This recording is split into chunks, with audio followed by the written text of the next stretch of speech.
Não sei se vocês repararam, mas os dados desse teste, né, desse trabalho, dessa prova, enfim, dessa prova prática, eles eram relacionados a dados de duas cidades, A e B, e tinha duas covariáveis, X e Z, né? Então, teve gente que analisou a cidade A, teve gente que analisou a cidade B, e teve gente que utilizou um modelo com a covariável X, e teve gente que usou um modelo com a covariável Z, lá no meio dele, tá? Então, na verdade, tinha quatro opções, e o Moodle sorteou automaticamente isso para vocês. Então, vocês fizeram, foi mais ou menos aí 25% da turma fez cada uma das opções da prova. Acabou que uma das opções da prova tinha uma pequena diferença em relação às demais no que você tinha que fazer. Pouca coisa, assim, mas acho que não afetou ninguém o fato de ter acontecido isso, tá? Eu já vou explicar o que que foi. Deixa eu ver aqui se tinha mais alguma coisa, o arquivo... Ah, tá. Tá aqui. É porque eu não tenho um PDF, né, com a prova, porque eu coloquei direto no Moodle, né? Mas o que eu pedia eram três modelos, tá? Então você ia trabalhar ou com a cidade A ou com a cidade B, ou com ajuste de usando uma covariável Z ou usando a covariável X. Esse era um dos modelos. Os outros dois modelos eram iguais para todo mundo. Era um modelo sem covariáveis e um modelo com as duas covariáveis. E aí eu pedi algumas coisas. Esse arquivinho aqui que eu estou mostrando na tela, tá? Na verdade é só para mostrar para vocês. Isso aqui eu usei para eu poder corrigir também como que eu avaliei, tá? Então, tinha quatro itens, todos com o mesmo peso. Então, essa prova valia 5, né? E cada um desses itens aqui valia 1,25. Então, item A, tá? Para cada modelo, eu pedia para apresentar as deviances e eu queria que vocês fizessem o teste da deviance e que concluíssem. E aí eu queria que vocês apresentassem os p-valores também associados a esses testes. Então aqui eu avaliei três deviances, três p-valores e três conclusões. Então é como se tivesse 9 subitens aqui, todos com o mesmo peso, tá? Se você fez as três deviances, mas não apresentou os três p-valores e nem as três conclusões, você tirou 3 nonos, né? Ou seja, um terço desse item que valia 1,25, tá? Só coloquei isso aqui para registrar como que eu dei os pontos. O item B era o seguinte, depois que você já tinha feito o teste da deviance para validar os modelos, eu queria que você fizesse comparação, que você fizesse uma análise para mim dessa essa análise para poder descobrir qual era o melhor modelo, tá? Só que acontecia, não era necessário exatamente fazer tudo que está aqui.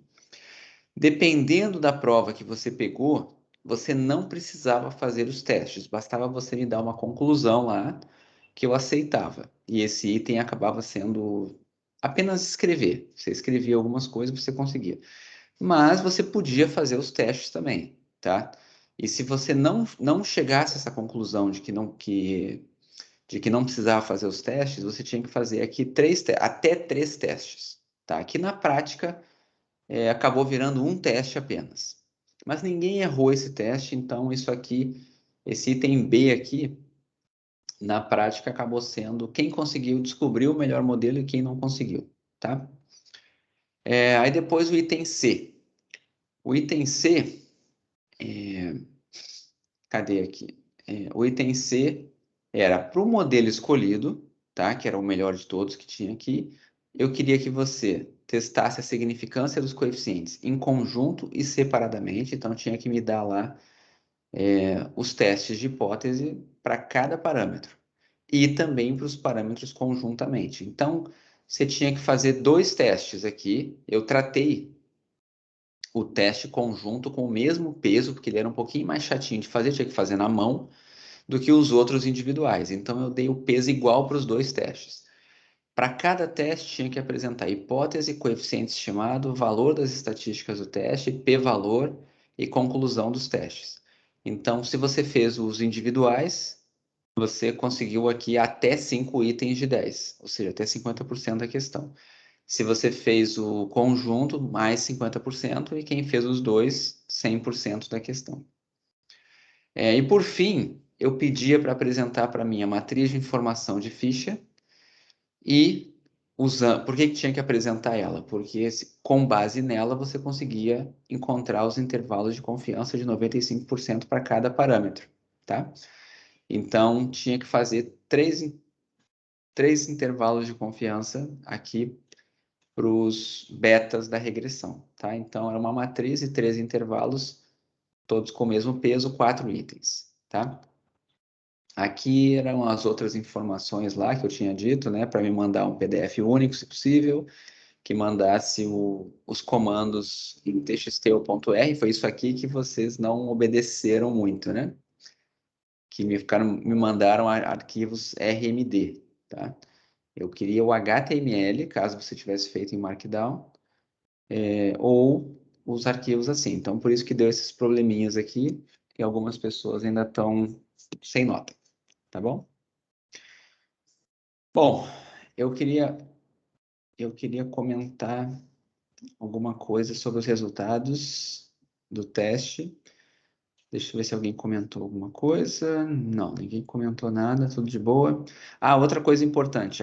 Eu fiz aquela mini gincana, aquele quiz, né, na aula passada, que valeram décimos para algumas pessoas. Eu não coloquei aqueles décimos ainda na nota, tá?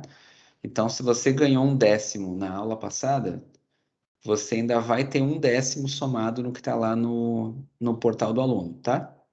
Então, tem um extra ainda. E outra coisa também, os detalhes da correção, se você quiser saber, por que que eu tirei tal nota?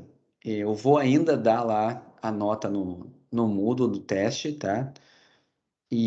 Mas os detalhes em si, vocês podem me escrever, igual eu fiz na outra prova, tá? Na prova teórica, alguns alunos me mandaram mensagem dizendo, professor, eu não entendi por que que eu tirei essa nota e tal.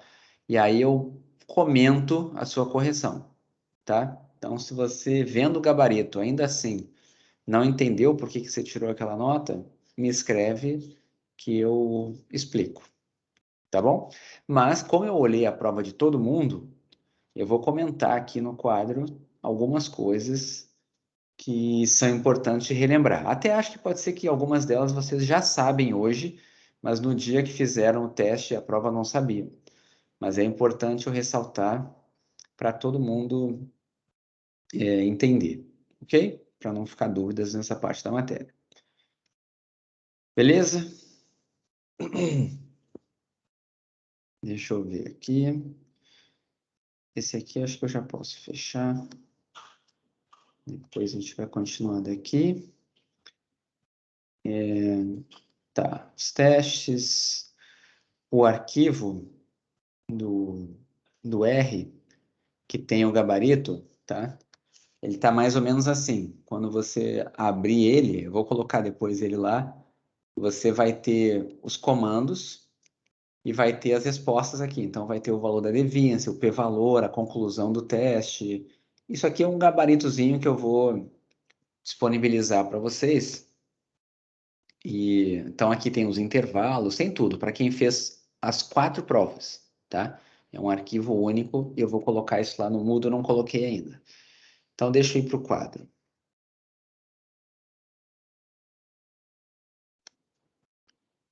Espera aí. Deixa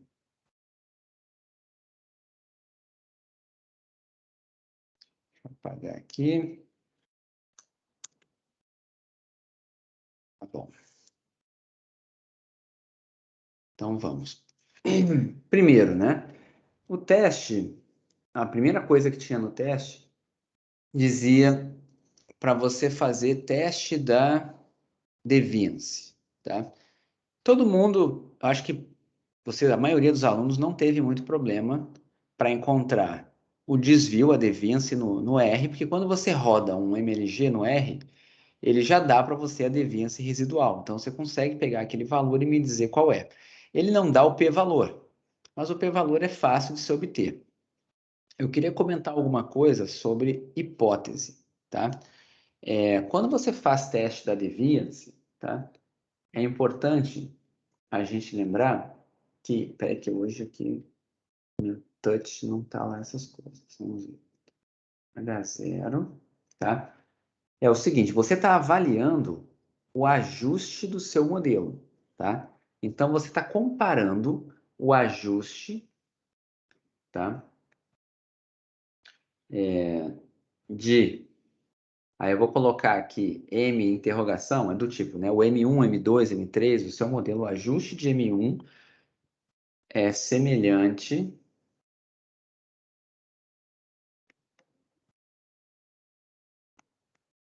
ao ajuste do modelo saturado. Eita, saturado. Ok? Isso aqui, a princípio, a maioria de vocês conseguiu escrever isso aqui, tá? Mas uma coisa que apareceu, que eu nunca tinha visto, na verdade. Mas vamos lá.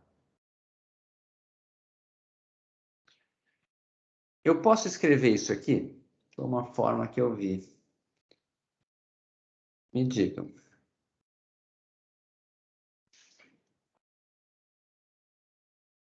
que que vocês acham? Pode ou não pode escrever isso aqui? Esse CC aqui é caso contrário, né? Pode escrever isso?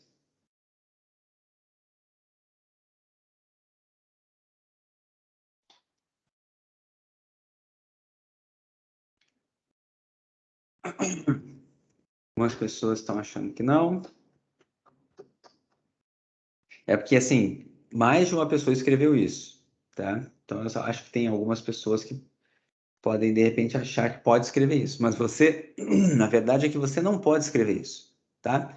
Por quê? E não é por uma questão estatística. É por uma questão aqui de formulação de hipóteses, tá?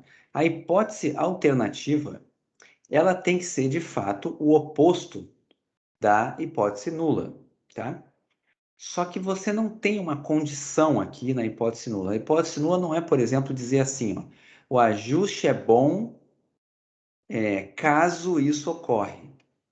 Se fosse a hipótese nula, o ajuste é bom caso isso ocorre, a hipótese, e você poderia usar a frase caso não ocorre, caso não ocorra, desculpe, o ajuste não é bom, alguma coisa assim. Mas tem que ter uma condição, tá? Alguma coisa acontece caso tal coisa aconteceu. Então, não faz sentido você falar o ajuste do nosso modelo é semelhante ao saturado e caso contrário. Não tem sentido você escrever isso, tá? Escrever o ajuste de M1 não é semelhante ao ajuste do modelo saturado não significa caso contrário. Isso significa apenas o oposto, né, dessa afirmação que está aqui em cima. Tá legal? Então, ela vamos dizer, a hipótese, elas têm que ser exaustivas e excludentes, né? E a união das duas tem que dar todas as possibilidades possíveis. Então, isso aqui tem que ser a negação da H0. Só que a negação da H0, né, não é você escrever caso contrário. Então, isso aqui não está correto. Isso aqui não são hipóteses aceitáveis. Ok? Então, esse negócio aqui, eu vou botar um xizinho aqui, você não poderia escrever. Se você escrevesse assim, ó, negação de H0. Se você escrevesse isso aqui, eu ainda nem poderia reclamar. Nunca vi alguém escrever isso, mas estaria certo se você tivesse escrito. Beleza? Todo mundo entendeu? Uma coisa que não é muito comum assim, mas é importante vocês não escreverem isso. Seja lá qual for o teste de hipótese que vocês façam, não escrevam isso, tá? Bom, outra coisa. Eu vou agora arrumar aqui para não ficar feio aqui. Vamos assumir que você colocou a hipótese correta, tá? Então, vou botar aqui 3 pontinhos. Vamos imaginar que você fez tudo certo. Eu estou enfatizando bastante isso em vocês, porque isso é para todas as disciplinas que vocês estão fazendo no curso, tá? E o que vocês estão usando aqui comigo, todo mundo está usando o mesmo jargão, assim, né? Nem precisava ser da maneira como eu estou escrevendo, mas eu estou usando essa forma com vocês para vocês aprenderem para as outras disciplinas também, que é aquela história do tem evidência ou não tem evidência, né? Então, acho que agora a gente está usando tanto isso na aula que não está mais dando tanta confusão, mas no teste ainda aconteceu. Então, vamos lembrar aqui, né? Quando você rejeita H0, o que que tem em relação a evidências? Você tem evidências ou não tem evidências?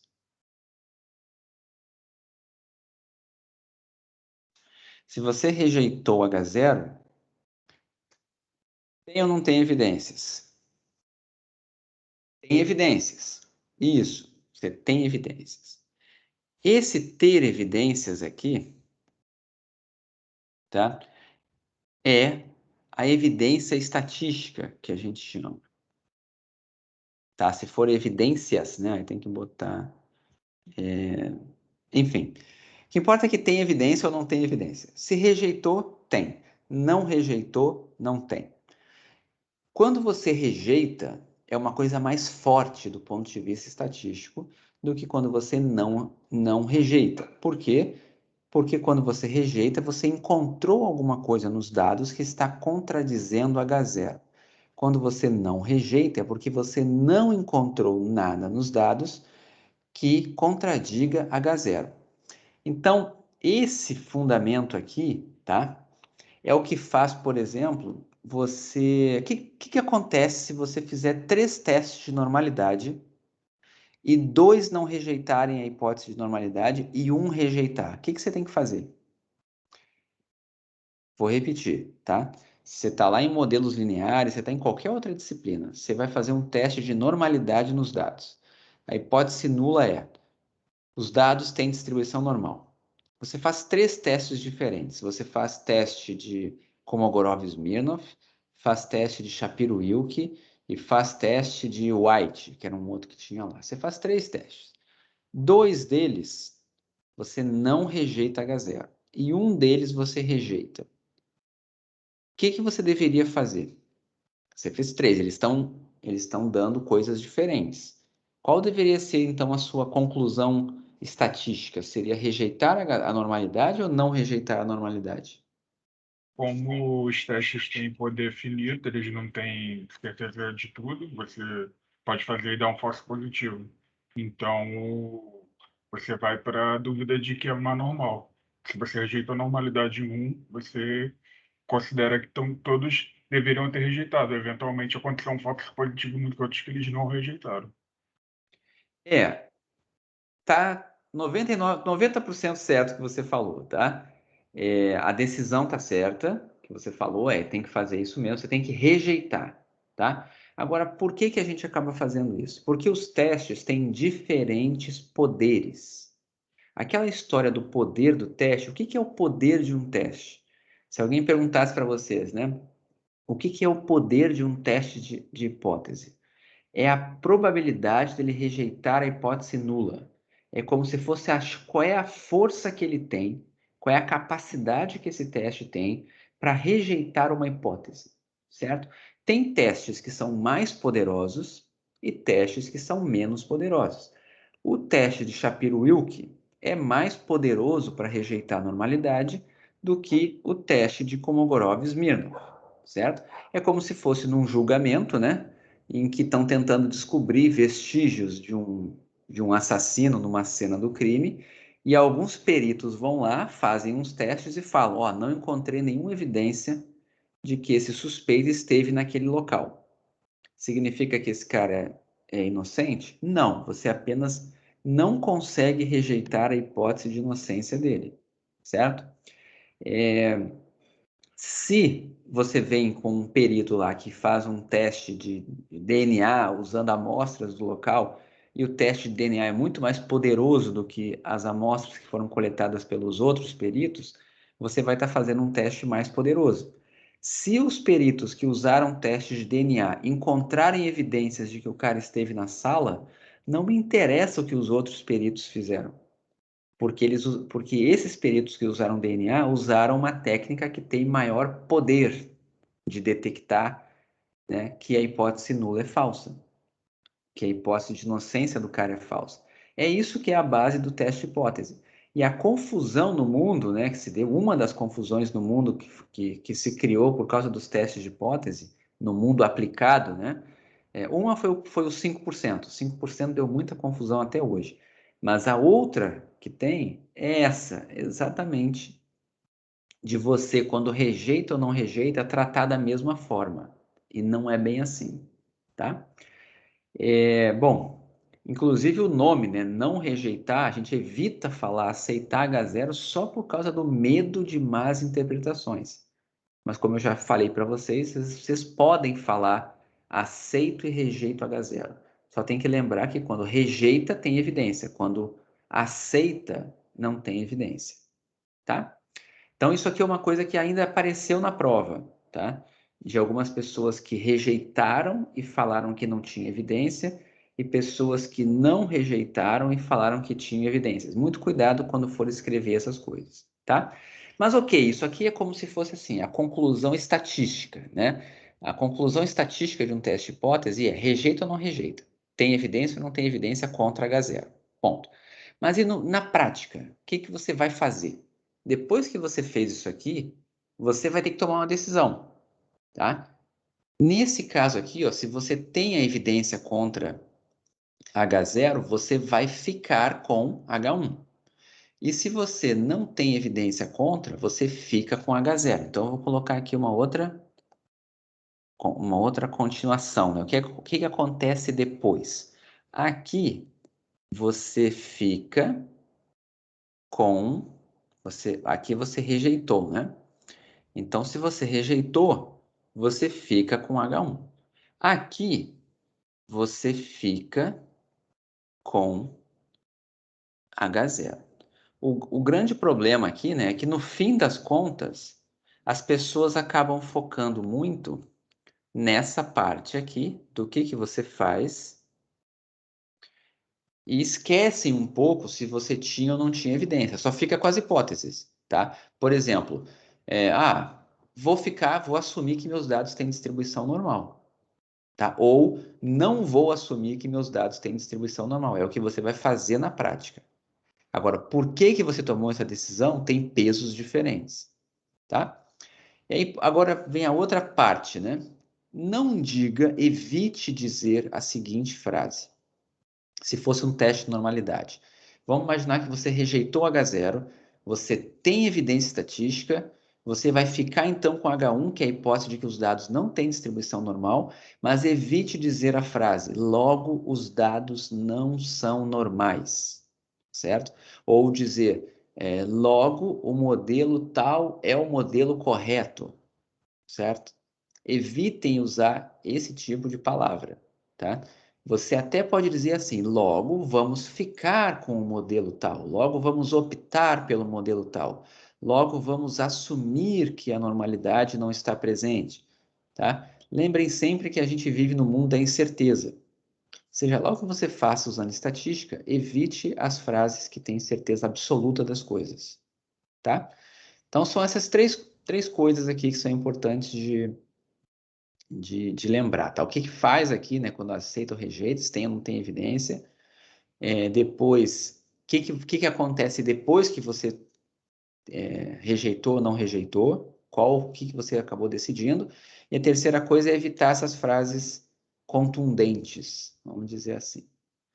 Tá bom? Então, se você escreveu essas frases, essas coisas, eu posso ter feito algum tipo de desconto caso você se confundiu nessas etapas aqui. Todo mundo entendeu isso?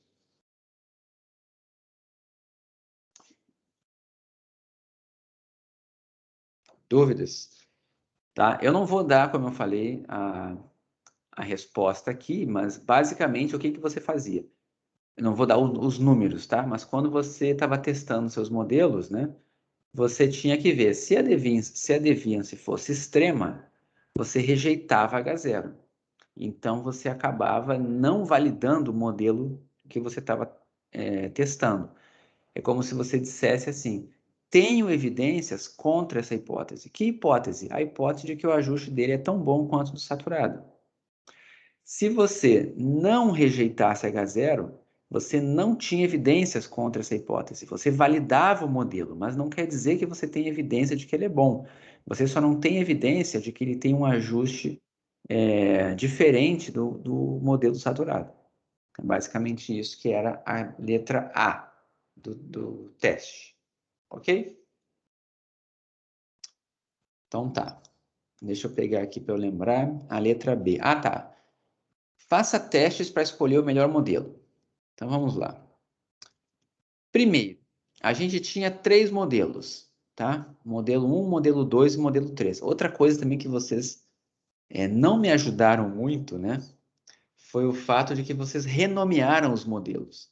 E eu tinha dito aqui para vocês fazerem modelo 1, né? O primeiro modelo com as covariáveis x e z.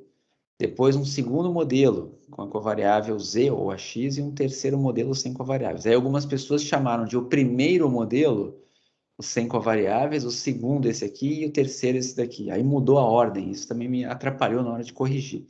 Mas ok, não vou dar errado por causa disso, só fez na ordem diferente, não tem nenhum problema.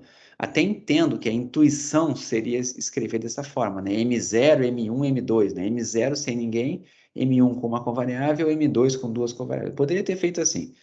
Mas como eu tinha colocado aqui 1, 2, 3, eu esperava que vocês seguissem isso e nem todo mundo seguiu. Mas isso é o de menos, só um comentáriozinho, tá? Bom, dependendo da prova que você fez, tá? Só o modelo com as 2 covariáveis é que foi validado no item A, tá? Então, o que eu estou querendo dizer aqui? Deixa eu chegar mais para baixo. Chegar aqui. Algumas provas, tá? O modelo que tinha X e Y foi validado. Aliás, para todas as provas, esse modelo foi validado. Em algumas provas, o modelo que tinha... Deixa eu botar diferente aqui. Eu vou botar assim, 2 covariáveis. Em algumas provas, o modelo que tinha uma covariável foi validado. Tá? Então, assim, se você estava nessa situação aqui, ó, onde somente o modelo com 2 covariáveis foi validado, você não precisava, você só precisava me dizer 2 coisas.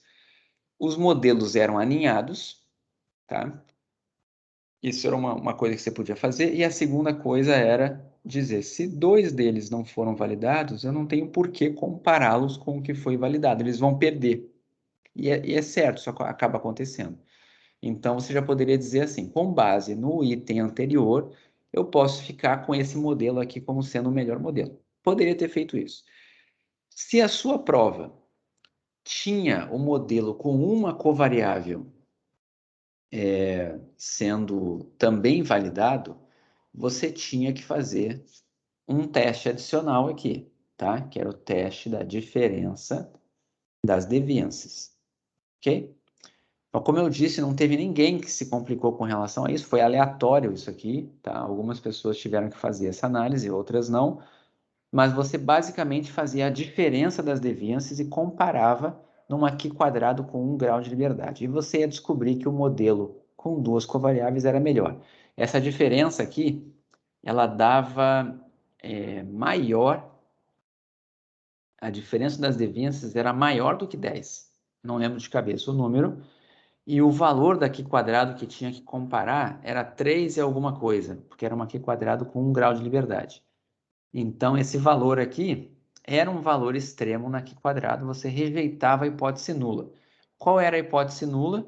De que os dois modelos tinham um ajuste semelhante.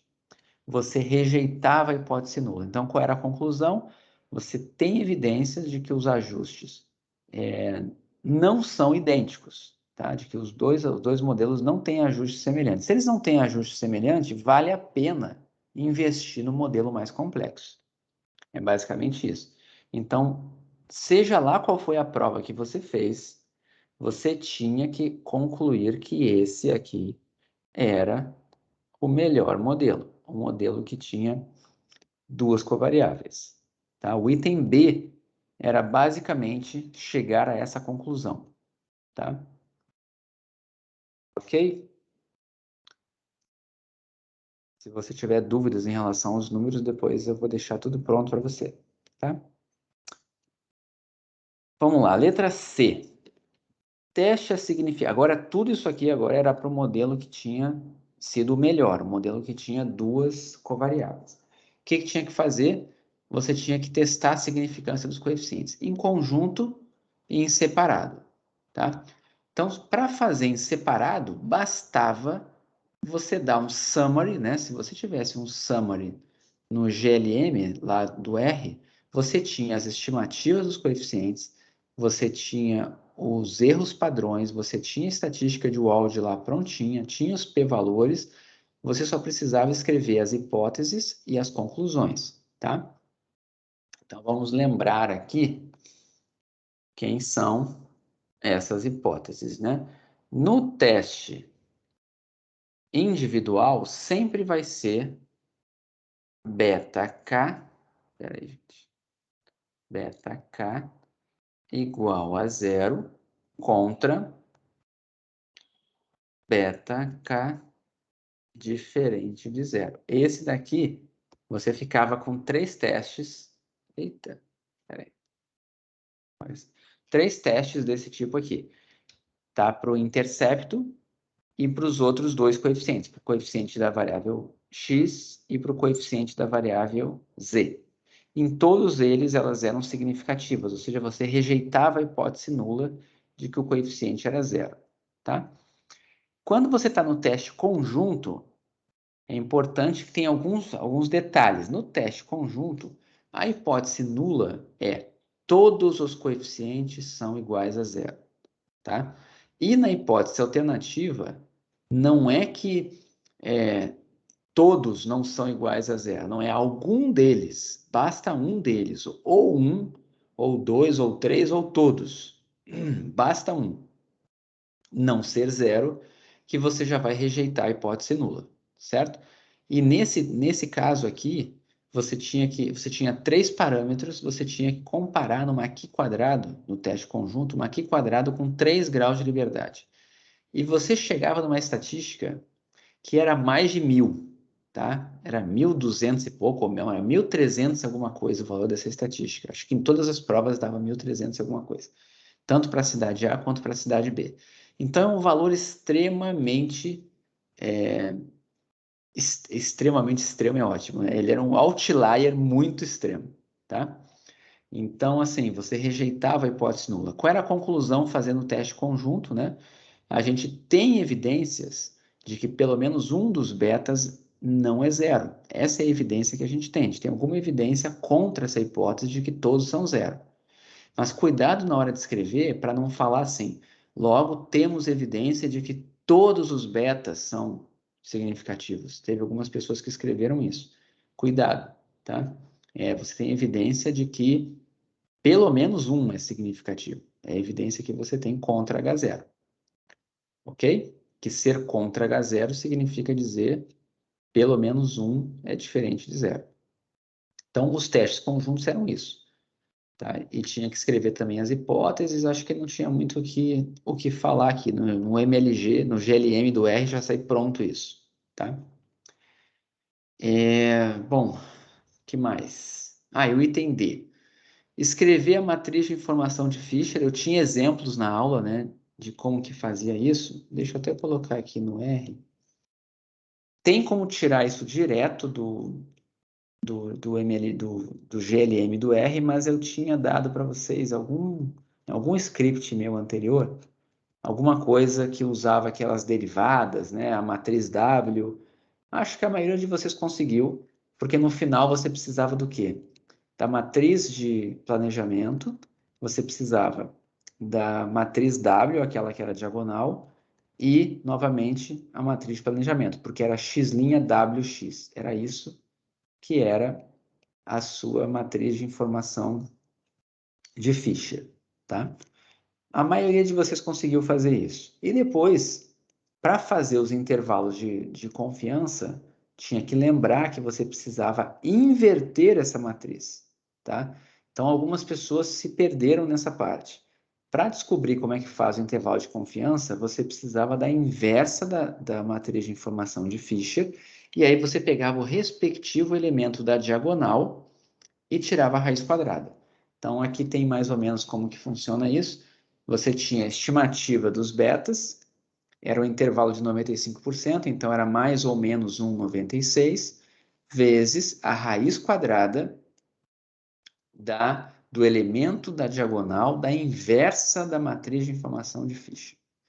Algumas pessoas se perderam nessa parte aqui também, tá?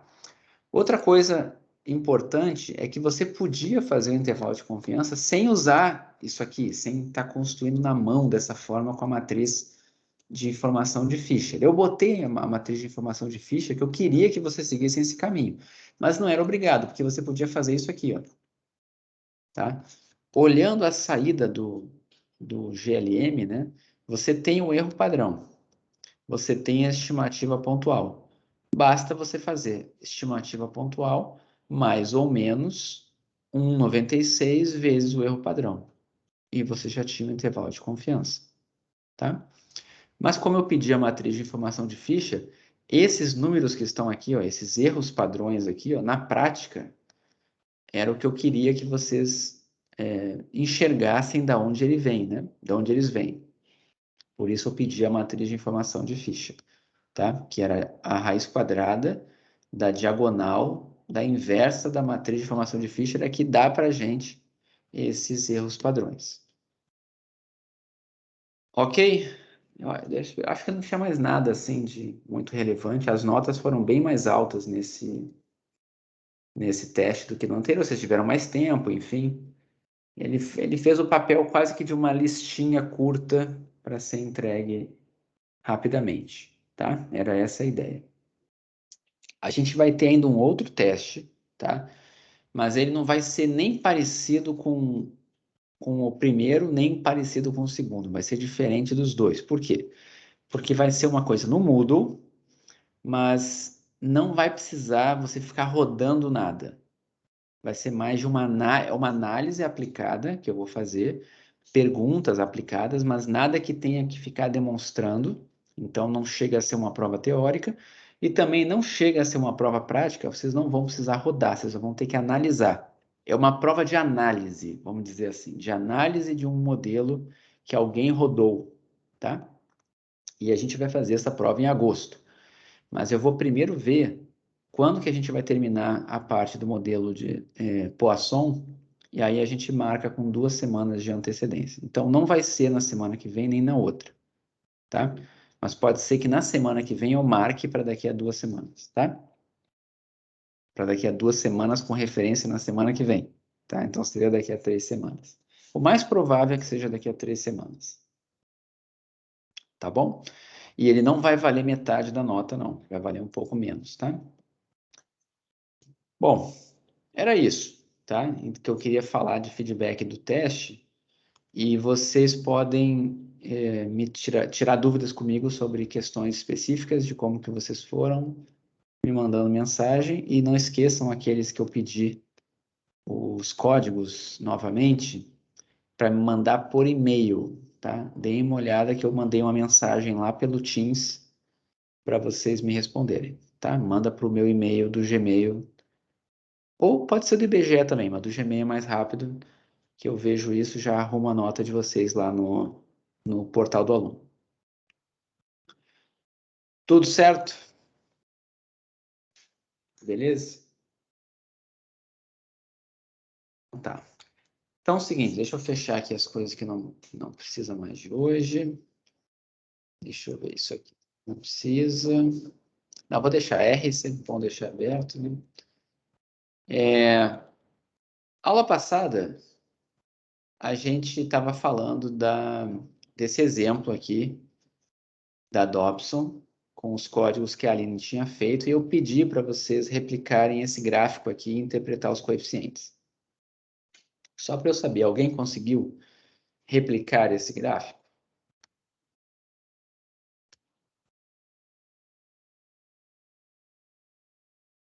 Alguém chegou a tentar? Não vou esquecer do 10º não, tá? Fica tranquilo. Como eu ainda tenho que abrir o portal do aluno para arrumar algumas notas, então eu não vou esquecer, tá anotado aqui. Alguém chegou a fazer isso aqui?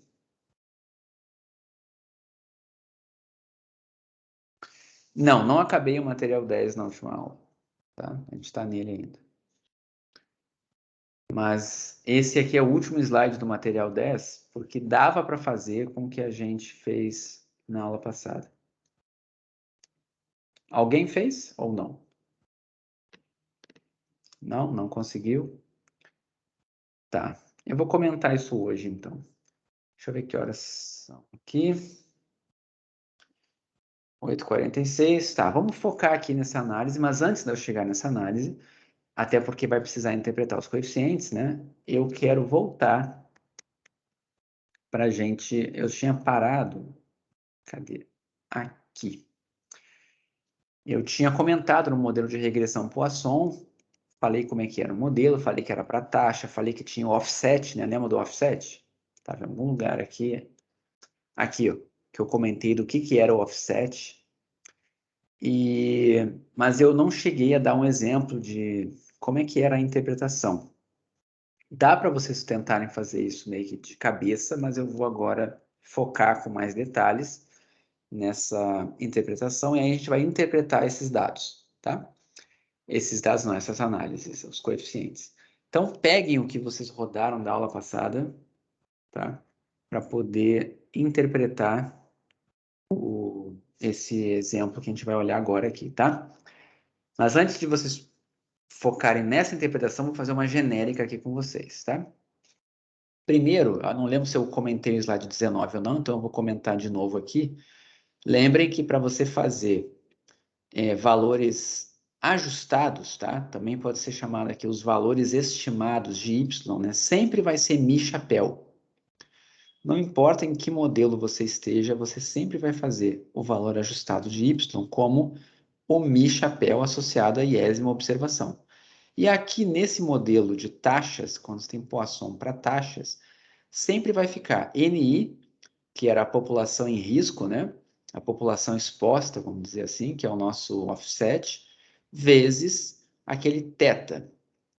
E o θ acaba sendo aqui a nossa taxa, né? É o exponencial do preditor linear. Então, você vai substituir no preditor linear os betas pelo B, tá? Isso aqui está aqui, deixa eu voltar um slide aqui. Pegar aqui um lá atrás. E aqui, né? Vem daqui, ó. Esse θ, ela vem do anterior. Cadê? Aqui, ó. Né? Esperança de y é a média. E a média vai ser sempre NI vezes o θ, onde são expostos, vezes taxa. Tá? E essa taxa que é modelada como exponencial do preditor linear. Ou seja, estou usando uma função de ligação aqui logarítmica. Então, quando você aplica o logaritmo na média, vai ficar o logaritmo do offset da população exposta, mais o logaritmo da taxa. E é o logaritmo da taxa que é o nosso preditor linear. Então, para você encontrar valor ajustado, é só colocar no lugar do beta o beta-chapéu, que aqui no livro da Dobson é chamado de B. Tá? Isso vai ser igual em qualquer MLG. Então, vamos voltar lá para... Isso aqui, eu não lembro se eu comentei, então eu falei de novo. Agora sim, como que você faz para fazer interpretação? Você tem que lembrar que esse modelo, o modelo Poisson, o modelo MLG Poisson para taxas, Ele está estimando taxas esperadas, ou também chamada razão de taxas, tá? Algumas pessoas também falam taxa relativa. E o que são essas razões de taxas? Vamos olhar essa expressão que está aqui, ó, tá? Estou chamando esse RT aqui, ó, de razão de taxa. Se você fizer a taxa esperada para um modelo com o valor de uma covariável assumindo um valor e comparar ele com o valor da covariável assumindo outro valor, tá? Você vai ter exatamente a razão de duas taxas. A razão de uma taxa para um padrão de covariáveis dividido pela razão, dividido pela taxa para outro padrão de covariáveis. E você vai ver fazendo essa conta que vai dar exatamente exponencial do coeficiente, do respectivo coeficiente. Vamos para o quadro, é mais fácil mostrar isso aqui no quadro. Vamos lá, vamos fazer um exemplinho aqui. Vamos imaginar que você tem assim, ó, YI é Poisson Mi. Então, você tem uma contagem, tá? Você sabe que essa média, ela tem uma população em risco e uma taxa de ocorrência, tá? Então, isso aqui poderia ser assim, né? Uma taxa são 5 casos para cada 100 mil pessoas, tá? Então, a taxa de ocorrência, imagina que é uma doença. Então, a taxa é 5 por 100 mil, 5 casos para cada 100 mil pessoas. E o que é o NI? Quantas pessoas foram expostas ao risco, tá? Então, se você teve num lugar, né? Se eu quero olhar, por exemplo, casos de Covid no Rio de Janeiro, eu tenho a taxa por 100 mil habitantes que está acontecendo na cidade.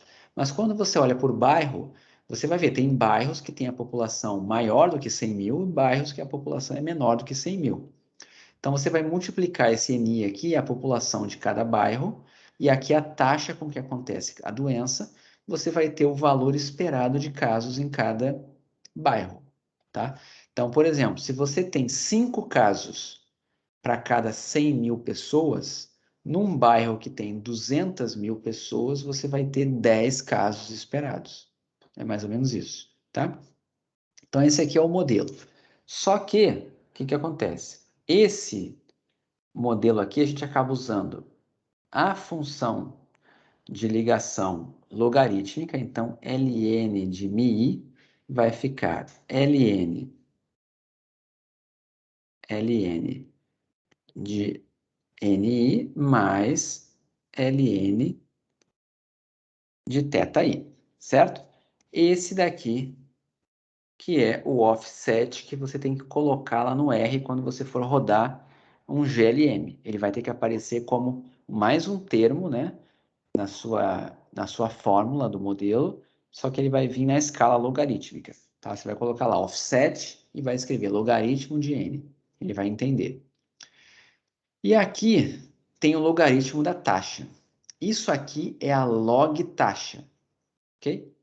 Então, se isso aqui é a log taxa, a gente acaba tendo uma outra equaçãozinha aqui que a gente pode colocar, que é dizer que a log taxa é dada pelo x e linha beta, pelo preditor linear. Tem uma ideia, vou escrever como eta. É o preditor linear. Isso aqui não é n não, tá? É eta. Ok? É o nosso x beta. Então, o que acontece? Esse termo que está aqui embaixo é a log taxa. Então, se você aplicar o exponencial, você tem a taxa, certo? Então, voltando aqui para cima na taxa ficou ótimo, né? Então, vamos lá. Aqui ficou NI vezes exponencial de ETAI. Então, isso aqui na prática dá NI exponencial de x i linha beta. É isso aqui que você tem. Esse é o modelo Poisson para taxas. Agora, na época de Covid e tudo mais, isso aqui tá na moda, tá? Usar modelos desse tipo aqui, porque você está modelando casos, né? Casos de morte, casos de Covid. Você pode usar um modelo desse tipo aqui. Pega a taxa de uma cidade, né? E você pode modelar as ocorrências por bairro, você pode modelar as ocorrências, né, por município, as ocorrências por estado. Tudo isso você pode fazer. É só você colocar esse NI aqui como sendo offset, que é a população de cada estado, de cada município, de cada bairro. Ele vai servir para você comparar as contagens, porque eu não posso comparar os casos do Rio de Janeiro com os casos de Niterói, né? Rio de Janeiro tem mais gente, então tem que olhar um NI aqui diferente, tem mais população exposta ao risco. É basicamente isso, tá? O modelo. Agora o que acontece? Como que funciona esse papo aí de razão de taxa?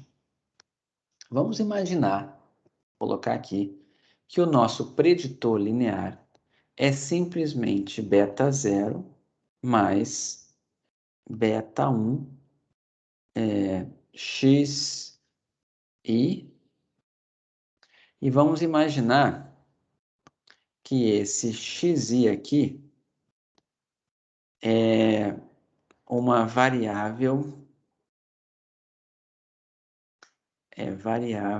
indicador. Por exemplo, sexo, tá? Então, é 1 ou 0. Essa variável é 1 ou 0. Vamos imaginar que você quer estudar. Vamos imaginar que a gente está no caso do Covid. Tá legal? Deixa eu ver se alguém está escrevendo alguma coisa no chat. Estou há muito tempo sem olhar. Tá, não. Então tá. Eu acho que não tem ninguém escrevendo, não. A gente está participando mesmo. Tá? Vocês estão o quê? A gente está escutando se o professor vai explicar agora. Tá, não sei se eu entendi muito bem, mas vi que vocês não escreveram. Tá bom. Vamos lá. Imagina que eu tenho uma covariável, né, que ela é binária, ou seja, um indicador de sexo. E vamos imaginar que eu estou no Covid. Será que sexo masculino e feminino vão gerar diferentes taxas de casos ou de mortes por Covid? Vamos imaginar que a gente está trabalhando aqui casos de Covid, tá? Será que o fato de ser homem aumenta essa taxa? Será que os homens, o fato de ser homem aumenta a chance, né, de você ter mais casos de Covid? É mais ou menos essa a ideia dessa variável sexo aqui que você poderia usar como X. Então, o que que você tem que fazer? Se você quer avaliar o efeito de uma covariável, sempre faça a razão, tá? Você vai fazer a razão que vai ser o seguinte, vai ser a taxa para homens dividido pela taxa para mulheres. O que é a taxa para homens? É o θ. É o θ dos homens. O que é a taxa para mulheres? É o θ, né, o valor do parâmetro que representa a taxa para as mulheres. Só que o que é essa taxa, né? Vamos olhar aqui nosso modelo. A taxa está aqui, ó. A taxa é o θ, certo? Então, a taxa é exponencial do preditor linear. Então, ela é exponencial de x beta. Então, o que você tem que fazer aqui? Você vai ter que escrever como que fica a taxa para homens. A taxa para homens é exponencial. Taxa para homens é exponencial de beta 0 mais beta 1 vezes 1. Por quê?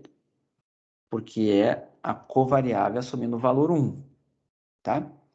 E o que é a taxa para as mulheres, né? Vai ser exponencial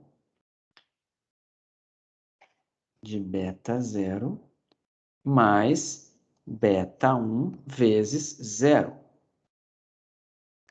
Tá claro o que foi feito aqui? Lembra que antes a gente fazia a razão de chances, né?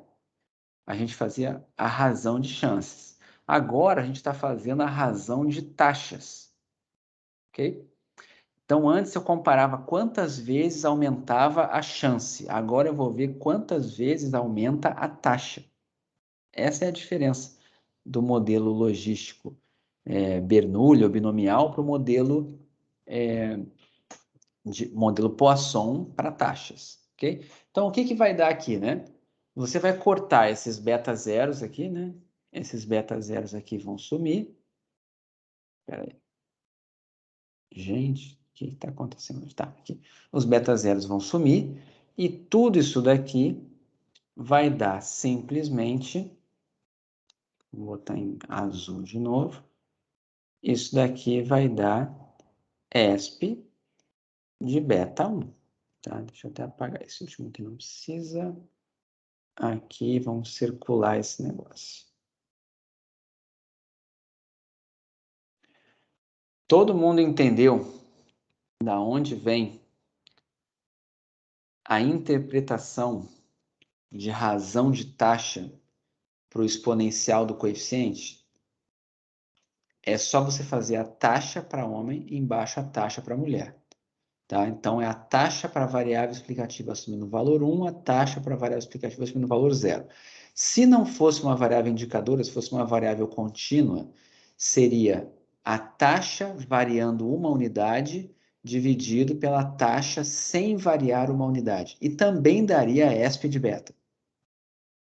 Certo? Então, é um raciocínio muito parecido com o que tinha na regressão logística. Alguém botou as coisas aí. Ah, tem isso, né? Mata mais homens que mulheres, é verdade. Pois é, eu também tinha escutado. Então, daria até para fazer essa análise, para descobrir qual é essa taxa. A gente poderia até pegar esses dados. De repente, fazer isso, se eu conseguisse esses dados aqui do Rio de Janeiro, por exemplo, dá para a gente estimar essa taxa. Mas eu não sei se tem esse dado público, tá? Do sexo, a quantidade que teve de Covid em cada município, ou em cada bairro, ou em cada estado, para homens e mulheres. Não sei se a gente tem esse dado, mas se tivesse, dá para fazer essa análise aqui. Bom, é isso que está no slide, tá? Fazer essa divisão dessas médias aqui, ó, tá? Em cima e embaixo, é fazer a razão de taxas. Lembrando que aqui, ó, olha só, um parênteses. Estão vendo que eu fiz aqui razão da taxa? Eu fiz θ sobre θ. Estão vendo que no slide está mi sobre mi? Tem problema fazer mi sobre mi ao invés de θ sobre θ? Será que daria alguma diferença? Se eu tivesse feito a divisão não do θ, mas da média toda. Se eu fizesse a divisão da média toda, daria alguma diferença? O que vocês acham? Daria diferença? Não, não daria diferença. Por que não daria diferença? Tá? Olha só. Olhem quem é a média.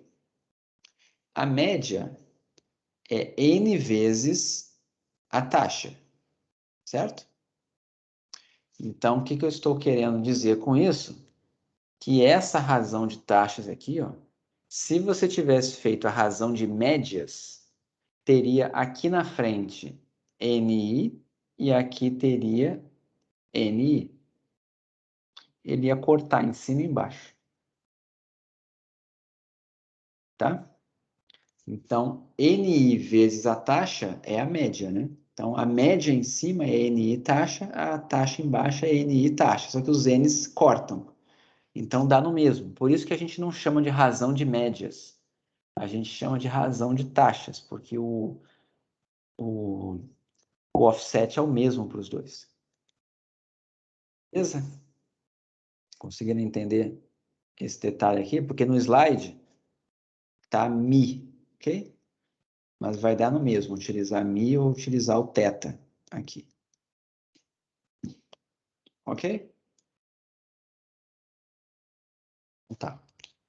Então, aqui, ó, interpretação dos coeficientes. O beta chapéu K vai representar a mudança esperada no log da taxa média para cada mudança unitária em xk. Então, se você for interpretar somente o beta, se o beta tiver dado 1, né, você sabe que 1 é a mudança esperada no logaritmo da taxa média de ocorrência de COVID pelo fato de ser homem. Tá? Então, como se você dissesse assim, o fato de ser homem aumenta em uma unidade o logaritmo da taxa média de casos de COVID. Seria mais ou menos isso que você ia interpretar. Ninguém interpreta assim. Como é que a gente interpreta? A gente aplica o exponencial. E esse exponencial vai ser um efeito multiplicativo, tá? Eu acho que eu comentei na aula passada por que esse efeito era multiplicativo, né? Porque ESP de beta 0 mais beta 1, né? Você pode abrir como ESP de beta 0 vezes ESP de beta 1, tá? Então, é um efeito multiplicativo. Representa o efeito multiplicativo da caésima covariável sobre a taxa. Todos os sobs aqui estão errados, tá? Tem dois lugares aqui. É o efeito sobre a taxa, ou seja, xk aumenta uma unidade. Se xk aumenta uma unidade, a taxa média fica multiplicada por exponencial de beta, tá? Então, vamos imaginar, né? Se a gente tivesse estudado aqui no caso do COVID, se por acaso isso aqui, vamos imaginar, tivesse dado ESP de 1, digamos que eu tivesse estimado beta 1 como sendo 1, tá? Isso aqui seria 2,73. Ou seja, a taxa esperada para homens, tá? É 2,73 vezes a taxa esperada para mulheres. É um efeito multiplicativo, tá? Acho que isso eu comentei na aula passada, que quando você tem, qual seria a taxa dos homens, né? Ela está aqui, ó. A taxa dos homens é ESP de beta 0 mais beta 1. E a taxa das mulheres é ESP de beta 0. Então, a dos homens nada mais é do que ESP de beta 1, vezes a das mulheres. Se o ESP de beta 1 é 2,73, quer dizer, então, que a taxa de ocorrência, né, a taxa de casos de COVID para homens é 2,73 vezes a taxa das mulheres. É assim que interpreta, tá? Essa é a ideia. Então, vamos lá. Aqui, ó, tem exemplos, né? Se você tivesse essa covariável sendo 1 para homem e 0 para mulher, que é o que eu tinha feito, né? Imaginar que ESP de beta deu 1,15. Então, a taxa estimada para homens é 1,15 vezes a taxa das mulheres. Ok? Outra, né? Mudar da categoria de referência para a categoria K, ou seja, sair do sexo feminino e ir para o sexo masculino, gera um impacto multiplicativo sobre a média em ESP de beta chapéu K. Outra coisa, vamos imaginar que XK fosse a idade em anos. E vamos imaginar que o exponencial do coeficiente deu 1,1. Como que você interpreta isso aqui? Tem mais de uma forma, né? Uma é o incremento unitário na idade, ou seja, para cada ano que passa, uma pessoa que, né, passa de uma idade para outra, é para cada ano que passa. Ou você fala, para cada aumento de um ano, tá? Isso está correspondendo a um aumento de 10% na taxa estimada de ocorrência. Se fosse o COVID, né, você poderia dizer, para cada aumento de um ano na idade de uma pessoa, você tem um aumento de 10% na taxa de ocorrência de casos de COVID. Você poderia interpretar assim, tá?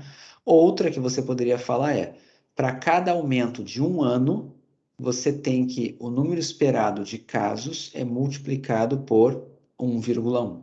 Então, é esta segunda frase aqui, ó, o aumento unitário em XK, né, resulta num efeito multiplicativo de ESP de beta chapéu na taxa μ. Então, a interpretação ela é intuitiva, só tem que lembrar que é sempre na taxa. A gente sempre está estudando a taxa ou fazendo o produto na média, tá? Tanto faz, porque está multiplicando a taxa, está multiplicando a média também, tá? A única diferença é que a média tem um offset na frente. Ok? Eu tinha dado uma ideia disso aqui na aula passada, mas era importante para tentar interpretar aqui. Então, agora, eu quero que vocês interpretem para mim, tá? Os coeficientes do modelo que a gente ajustou aqui para esse conjunto de dados na aula passada. Vocês fizeram testes na aula passada, se não me engano, acho que a gente fez isso na aula passada, né? A gente comparou esse modelo aqui, ó. qual era o melhor modelo. A gente chegou nesse modelo aqui, que modelava mortes por doença no coração, né? Foi lá, como é que era? Doutores, homens britânicos, né? E tinha duas categorias aqui: idade, que foi tratada como uma variável contínua, tá? Para a gente replicar o que estava na Dobson, a gente fez isso. E a gente tinha outra variável explicativa, que era o fato de ser fumante ou não fumante. E aí, nesse gráfico aqui, a gente estava vendo um comportamento da variável idade em relação aos casos, a taxa de casos observada de morte aqui, que parecia não estar crescendo de forma linear. Enfim, a gente resolveu testar, a Dobson fez isso, a gente fez isso também, colocar aqui um termo quadrático no modelo, idade ao quadrado. Então, o modelo que era o modelo principal aqui, o modelo mais complexo que tem na Dobson era o logaritmo das mortes, era o offset, né? Que era o logaritmo de pessoas ano, mais o intercepto, mais a variável, né, aqui, que era de fuma ou não fuma, depois mais a variável idade, e esse aqui da idade era 1, 2, 3, 4 e 5, se não me engano, deixa eu só confirmar aqui, 1, 2, 3, exatamente.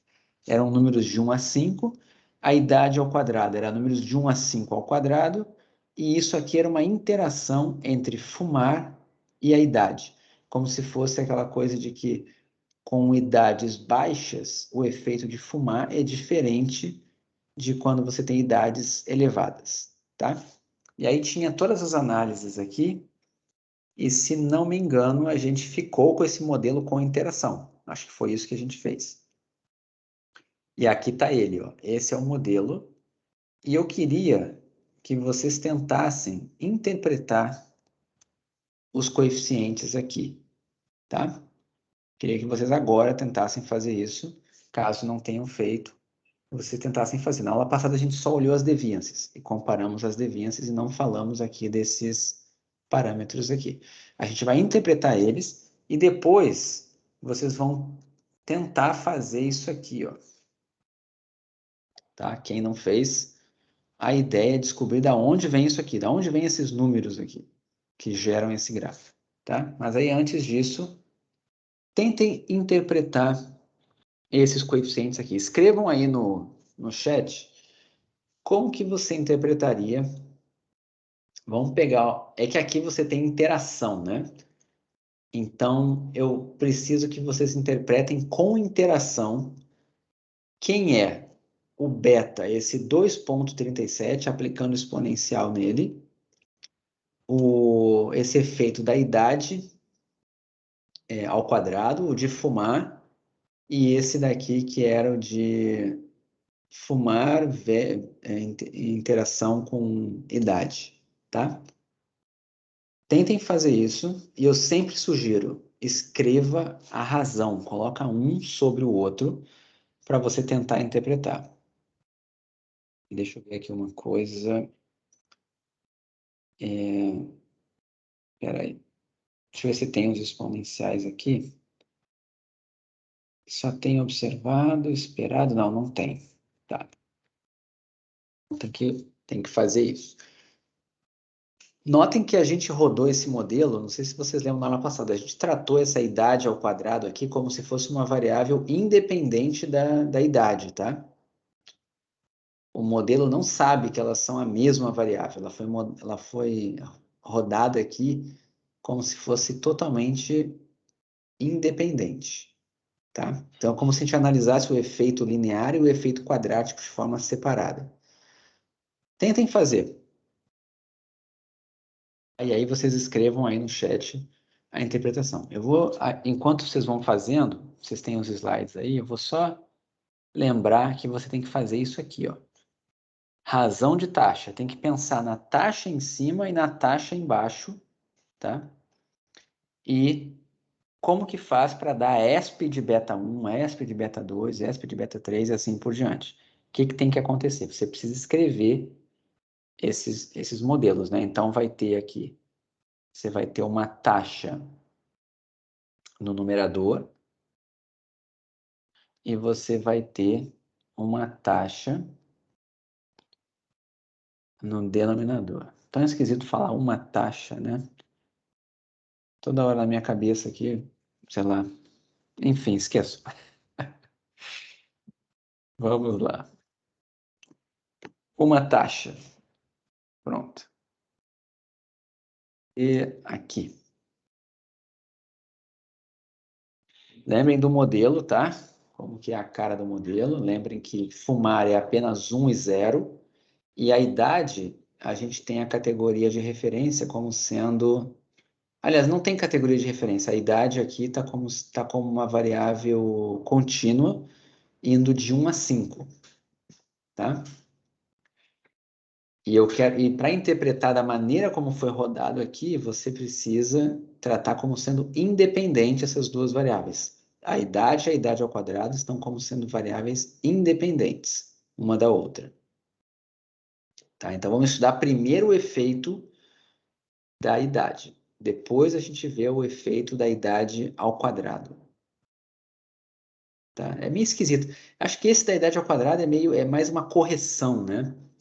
A gente até poderia tentar interpretar junto, de repente, o efeito da idade depois. Mas façam primeiro só o 2,37. Qual é a interpretação do 2,37?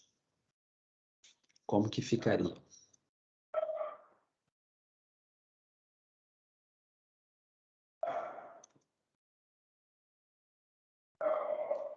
Eu vou escrever aqui só para a gente lembrar. Isso aqui vai ser um ESP e embaixo vai ter um ESP, né? Então aqui vai ser beta 0, beta 1. Eita, não dei o espaço aqui. Deixa eu tirar isso aqui.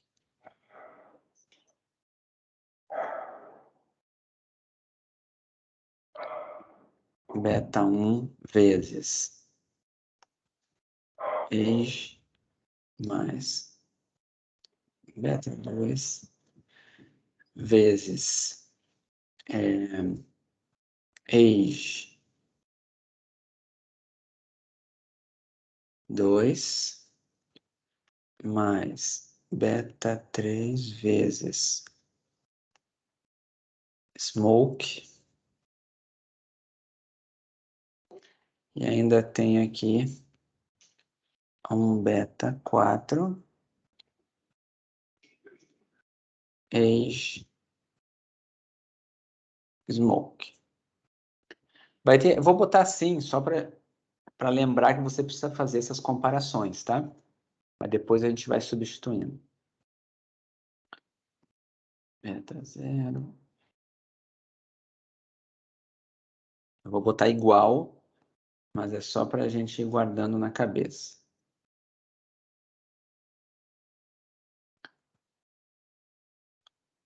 Mais beta 3 smoke e mais beta 4 ex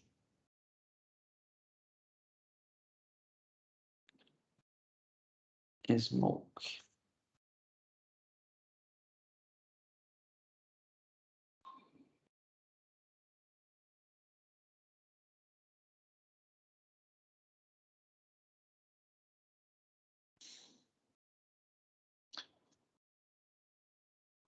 Ok?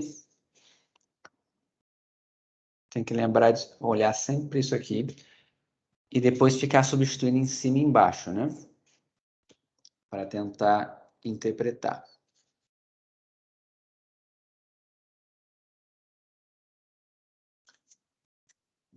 A rigor, a gente não deveria analisar separado, né, a idade da idade quadrática.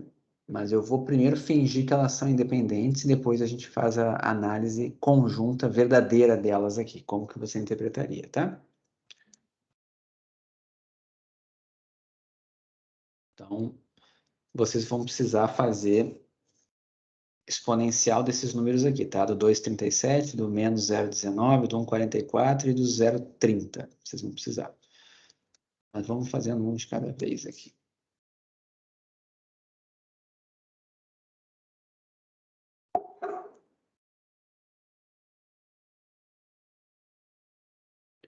Você tem que imaginar o que tem que acontecer nessa conta aí para essa razão dar exatamente exponencial de beta 1.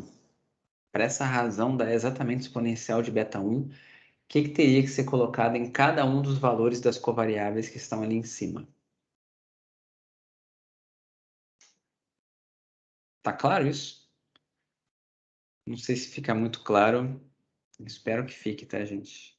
Mas eu sempre recomendo que você escreva desse jeito aqui para não se perder. Você pode decorar, né? Muitos livros falam, isso é aquilo, mas é quase uma decoreba. Eu acho mais fácil você pensar. É um modelo para razão de taxa. Aí pronto, você faz a razão de taxa e vai descobrindo. Se você precisar interpretar, você vai olhar lá qual é o coeficiente. Acho que não tem por que ficar decorando como é que analisa cada caso.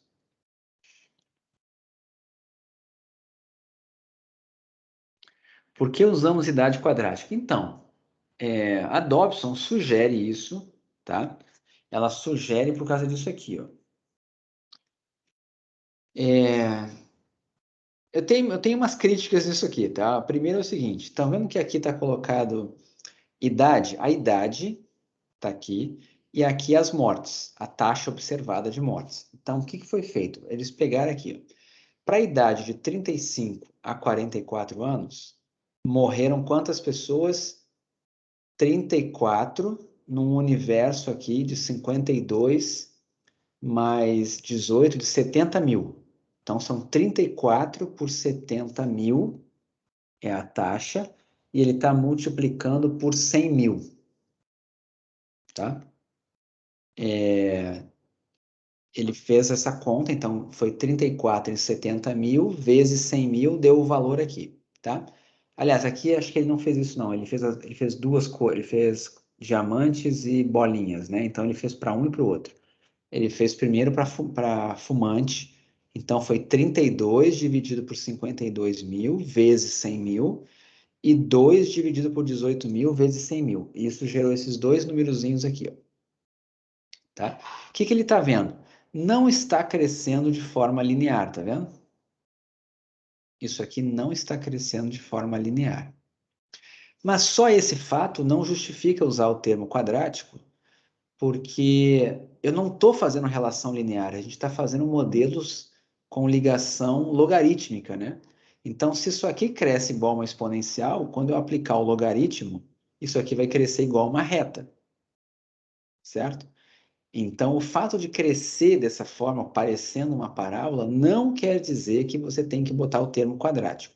Mas ele suspeita disso e coloca. Aí vem agora um argumento a favor aqui da Dobson, né? Quando ele coloca esse termo de idade ao quadrado, o modelo fica melhor. Então, tem os testes aqui que comparam os modelos. Acho que está em algum lugar aqui, ó. Deixa eu ver. Não, não está aqui. Mas eu acho que todo mundo na aula fez o teste e chegou à conclusão de que o modelo quadrático era o melhor. Esse modelo aqui era melhor do que sem esse termo quadrático. Por isso que ele ficou. Ele passou no teste da diferença de devianças. Ok? Ana Clara. Tá. Mas é chato trabalhar com termo quadrático na hora de interpretar, tá? Mas a gente vai fazer a análise, como eu falei aqui, separada. Vamos fingir que essa variável age2 é uma variável que não tem nada a ver com a age, tá? Ok? Não tem nada a ver uma com a outra. Vamos imaginar assim.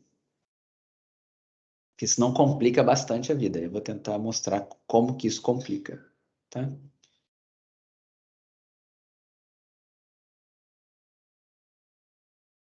Eu vou precisar do exponencial daquele número lá, né? Deixa eu já pegar aqui.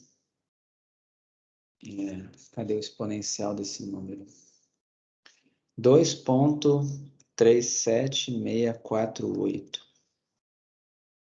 Deixa eu botar aqui rapidamente. Exponencial de 2,37648. Vamos ver se é isso mesmo. 2,37648.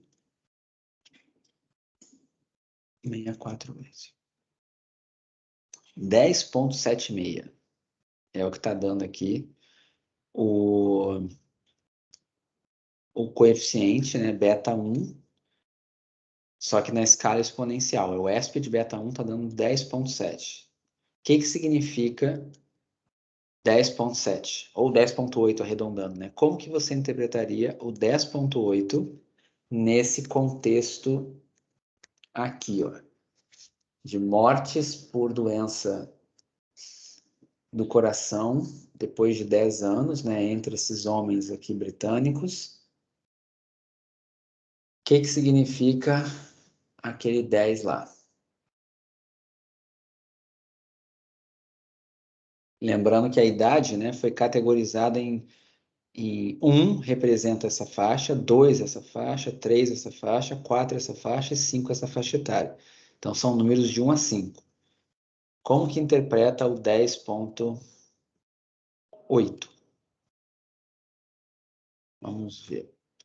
Outra dúvida, o beta 0 é relacionado ao offset? Não. O offset não tem nada a ver com o beta 0, tá? O offset está sendo somado ao beta 0 e o offset é como se fosse um termo da regressão que tem coeficiente 1. Tá? Vamos lá. O Rodrigo escreveu aqui, né? Tem esse detalhe, né? Para não fumantes, tem que olhar ainda a interação. Para não fumantes, espera-se que as chances de morrer sejam 900, não sei quantos mil lá por cento maiores a cada incremento da idade. Fica tão alto assim? Vamos lá. 10 é um pouco difícil analisar em termos percentuais, né? Eu recomendo que você interprete, nesse caso aqui, como esse efeito multiplicativo, tá? Outra coisa, chance de morrer a gente usava quando a gente estava falando de modelo logístico. Aqui não tem probabilidade de morrer. Aqui é taxa de morte, certo? É uma quantidade de casos, tá? Então, tá certo que você falou de não fumantes, já vou explicar por quê para os demais, mas seria isso. Você esperaria, né, que a taxa de morte fosse multiplicada, né, por 10,8, tá? Para cada ano que a pessoa tenha mais, né? Então, na verdade, não é na verdade para cada ano, não. Isso é outra coisa importante aqui. Não é anos, né? Para cada mudança de faixa etária aqui. Se a pessoa sai dessa faixa etária e vai para essa daqui, ó, ela vai do 1 para o 2. Cada mudança unitária aqui é como se fosse uma década na frente, né? Então, a gente poderia dizer que para cada variação de 10 anos, né, na idade da pessoa, a taxa de morte fica multiplicada por quanto? 10,76. Tá? Então, a taxa de morte para pessoas, né, numa certa faixa etária lá, ela vai ser multiplicada por esse 10,7 se você tiver uma mudança para a faixa etária seguinte. É difícil, né, de interpretar, porque a maneira como eles colocaram a variável explicativa aqui está bem ruim, né? Tá bom, vou fazer isso agora, Ana Clara, vamos lá. Como que chegou naquele número ali? Por que o Rodrigo escreveu para fumantes, para não fumantes? Vamos fazer o seguinte. Eu quero que essa conta aqui dê ESP de beta 1, certo? Para essa razão da ESP de beta 1, quem que eu estou comparando? Eu vou comparar em cima uma idade na faixa etária seguinte com a idade na faixa etária atual, ou seja, 10 anos na frente com 10 anos, aliás, 10 anos à frente com o presente. Como se eu estivesse comparando a categoria 2 com a categoria 1, a categoria 3 com a categoria 2, e assim por diante. Então, como que vai ficar esse negócio? Eu vou escrever aqui. Eu vou tentar resumir colocando números em cima e depois eu apago, tá? Mas isso aqui seria mais ou menos assim, ó. Você compararia, ESP de beta 0 não muda. Beta 1 vezes idade, no lugar da idade em cima, você vai colocar a idade mais 1, tá? Deixa eu apagar esse mais um aqui, botar um pouquinho melhor. Mais um. Então, em cima eu vou comparar a idade mais 1 dividido embaixo pela taxa na idade atual. Tá? Essa variação de 10 anos, essa unidade aqui. A idade 2 eu não vou mexer porque eu vou assumir que elas são independentes. Então, a de cima e a de baixo são iguais. Agora aqui, ó. Fumar em cima e embaixo, não importa o que eu bote. Se eu botar 1 em cima, vai ser 1 embaixo. Se eu botar 0 em cima, vai ser 0 embaixo. Não vai afetar nada. Agora aqui, ó, esse age de cima é um age mais 1. Age mais 1 vezes fumar. E embaixo, age vezes fumar. Se você colocar esse mais 1 em cima aqui, essa razão toda vai ficar. Deixa eu botar aqui. Ela vai ficar em cima, né? ESP de beta 1 mais... Da onde vem o beta 1? Ele vem daqui, ó. Espera só um pouquinho. Ele vem daqui, ó. Quando eu fizer a razão desses dois aqui, ó, vai cortar o beta 1 age com o beta 1 age e vai ficar só o beta vezes 1. Então, vai ficar ESP de beta 1 e esse último termo aqui vai cortar o de baixo com o de cima e vai sobrar só esse mais 1 aqui, né? Então, vai ficar ainda... Espera aí. Antes de cortar, né? Antes de cortar, eu preciso fazer uma coisa. Isso aqui vai ficar ESP de beta 1 mais beta 4 age mais 1 vezes smoke dividido por ESP. Não, desculpa, vai dar isso aqui já de cara, né? Vai dar exatamente isso daqui. Peraí. Vamos apagar isso aqui. Vai dar simplesmente smoke aqui. Né? Que vai cortar o de cima com o de baixo e vai sobrar quando o age é 1, né? E vezes smoke. Concorda aqui? Ana Clara, que vai dar isso aqui?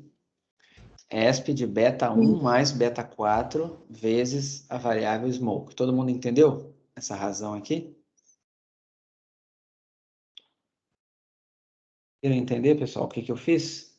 Eu coloquei no numerador age mais 1, no denominador age. Se você fizer a razão dessas coisas, só sobra isso daqui.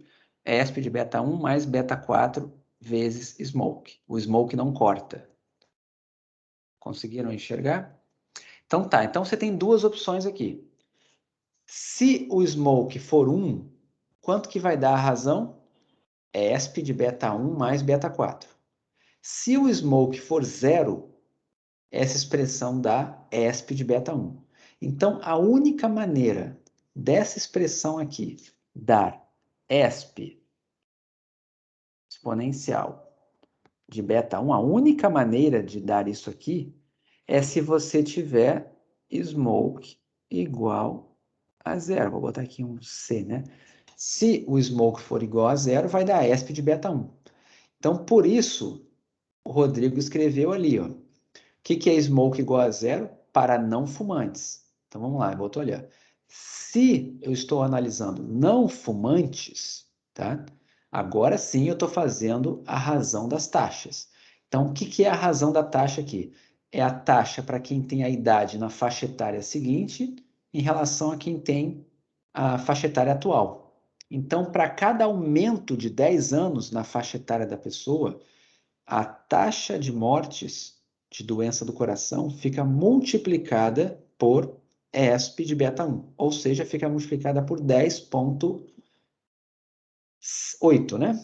10,8. É exatamente isso. O ideal seria dessa forma.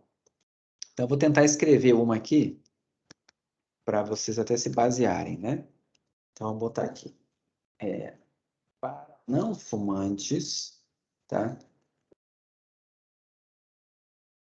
dentro de 10 anos na faixa etária dos homens britânicos, né? Sei lá, não lembro mais o que era, britânicos, a cada incremento de 10 anos na faixa etária dos homens britânicos, era-se que a taxa de morte por doença no coração seja multiplicada por 10,8.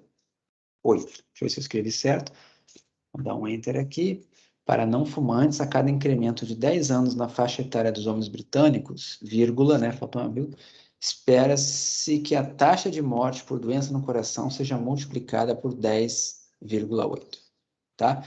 Se ela é multiplicada por 10,8, ela tem um aumento de 9,8 vezes 100%, que é o número lá que o Rodrigo tentou escrever, que eu não recomendo que você tente, porque vai ficar um número muito feio, né? Quando os percentuais passam de 100%, começa a ficar muito esquisito. Mas você pode fazer também assim. Essa aqui é uma forma de interpretar. Todo mundo entendeu?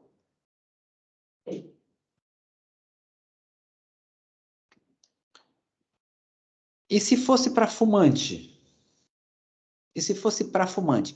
Como que ficaria essa mesma conclusão aqui, só que para fumantes?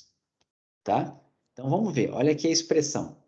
Deu ESP de beta 1 se a pessoa não fuma, certo? Mas se a pessoa fuma, vai dar quanto? Se a pessoa fuma, vocês concordam que vai dar ESP de beta 1? Vou até apagar aqui, né? Se a pessoa fuma, vou trocar aqui agora. Se a pessoa fuma, o que vai acontecer? Esse smoke vai ser igual a 1, certo? Então vai dar ESP de beta 1 mais beta 4. Você tem duas opções. Você pode multiplicar o que deu antes por ESP de beta 4 ou fazer a análise completa. Eu vou fazer a análise completinha aqui. Quanto que é ESP de beta 1 mais beta 4? Vamos pegar lá quem é o beta 4. Espera, deixa eu pegar aqui no R quem é o beta 4. O beta 4 é menos 0,30755. Menos 0,30755. Menos 0,3755. Vamos confirmar. 3755. Está aqui. E é o ESP de ESP de beta 1 mais beta 4. Tudo bem? Todo mundo entendeu? Então escrevam agora aí, com o 7.9, qual é a conclusão para fumantes? Conclusão para fumantes. 7.91 foi o exponencial de beta 1 mais beta 4. Como é que fica?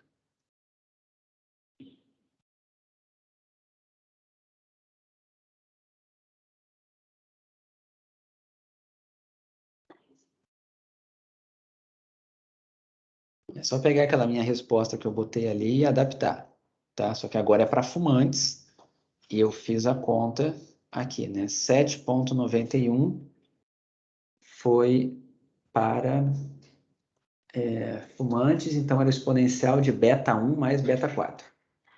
Tá? O que eu peguei aqui, ó, beta 1 e aqui o beta 4, que é o da interação.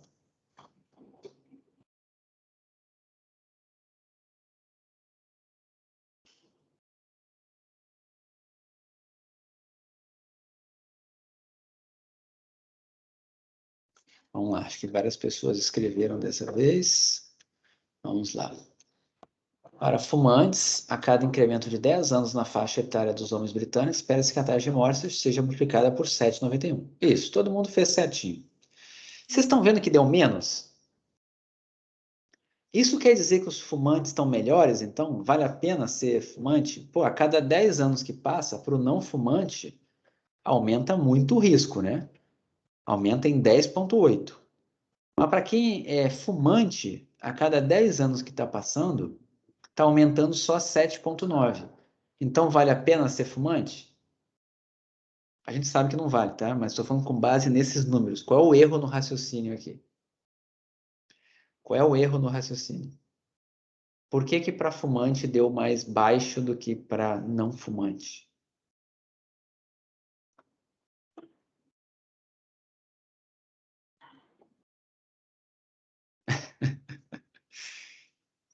Depois da aula passada, eu até fui olhar a matéria lá e tem a entrevista da viúva falando que ele deixou essa mensagem. É bem aquilo mesmo que eu lembrava do cigarro. Que ele falou, na verdade, que ele esperava viver mais 10 anos se não fosse pelo cigarro. Chegar aos 95. Mas vamos lá, por que que para fumante aumenta menos para cada 10 anos que passa e para não fumante aumenta mais? Por quê?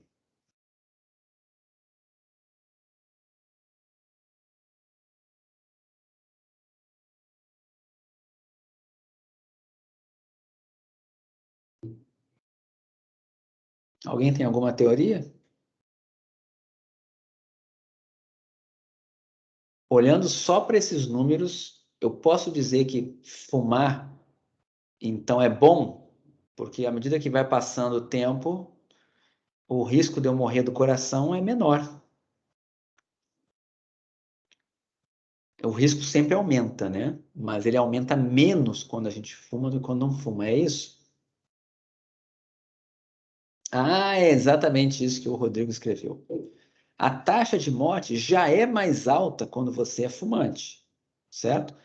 Então, assim, tudo bem, o do fumante não aumentou tanto, mas ela é mais alta. Ela é mais alta tanto quando o cara é mais jovem, quando passa 10 anos, continua aumentando. Ela já partiu de um ponto mais alto. Esse é o furo aqui do raciocínio, tá? Ok?